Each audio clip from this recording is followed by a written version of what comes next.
நீதிமன்றத்திற்கு விசாரணைக்கு வந்த கொடநாடு வழக்கு இறுதி கட்டத்தை எட்டியுள்ளது. 4 முக்கிய குற்றவாளிகள் நீதிமன்றத்தில் இன்று ஆஜர்படுத்தப் போகிறார்கள். எங்களை ஏவியது யார் என்ற உண்மையான அதிகாரப்பூர்வமான குற்றவாளிகள் உண்மைகளை வெளியிடும் பட்சத்தில் அதிமுகவை சார்ந்த முக்கியமான அமைச்சர்களும் அப்பொழுது அமைச்சரவையில் இடம்பெற்ற 4 முக்கியமான புள்ளிகளும் இதில் தொடர்புடையதாக இருப்பதாகவும், கொடநாடு பங்களாவில் கொலை மற்றும் கொள்ளை சம்பவங்கள் நடைபெற்றிருக்கிறது.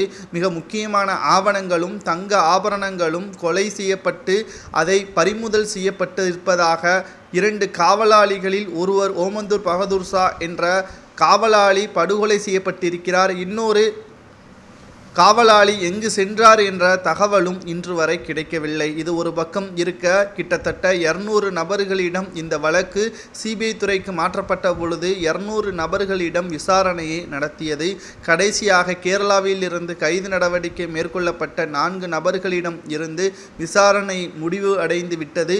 இதில் முக்கியமாக 7 போன்கள் மற்றும் 14 சிம் கார்டுகள், பென்டிரைவர்கள் உள்ளிட்டவை கைப்பற்றப்பட்டிருப்பதாகவும், அதிமுகவின் அப்பொழுது முதல்வராக இருந்த எடப்பாடி பழனிசாமி அவர்களுக்கு இதில் தொடர்பு இருப்பதாக செய்திகள் தற்பொழுது வெளியாகியிருக்கிறது. ஒருவேளை இந்த வழக்கில் எடப்பாடி பழனிசாமியின் பெயர் இடம்பெற்றிருந்தால் அதிமுகவின் தொண்டர்கள் நிச்சயமாக அவரை மன்னிக்க மாட்டார்கள். காரணம், புரட்சித் தலைவி ஜெயலலிதா அவர்கள் வாழ்ந்த இடமான கொடநாடு பங்களாவை கோவிலாக தொண்டர்கள் கருதி வருகிறார்கள். அந்த இடத்தில் கொலை செய்து அதிலும் நம்பிக்கை துரோகம்தான் மிக முக்கியமாக இதில் பார்க்கப்படக்கூடிய விஷயமாக இருக்கிறது.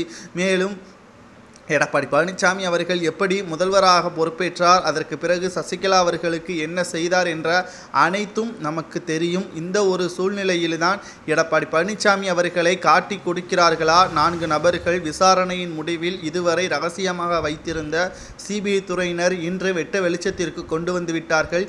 இன்று காலை 10:30 மணி அளவில் விசாரணை தொடங்குகிறது. விசாரணையின் முடிவில் எடப்பாடி பழனிசாமி குற்றவாளி என்று அறிவிக்கப்பட்டால் அவருக்கு என்ன தண்டனை வழங்கலாம் என்பதை மட்டும் உங்களது கருத்துக்களை கமெண்ட் வாயிலாக மறக்காமல் கூறுங்கள். குறிப்பாக கொடநாடு பங்களா என்ற வழக்கு கிட்டத்தட்ட 6 ஆண்டுகளுக்கு மேலாக நடந்து வந்த நிலையில் இறுதிக்கட்டத்தை எட்டியிருக்கிறது. பார்க்கலாம் யார் குற்றவாளியாக நீதிமன்றம் அறிவிக்கப்படுகிறது என்பதை.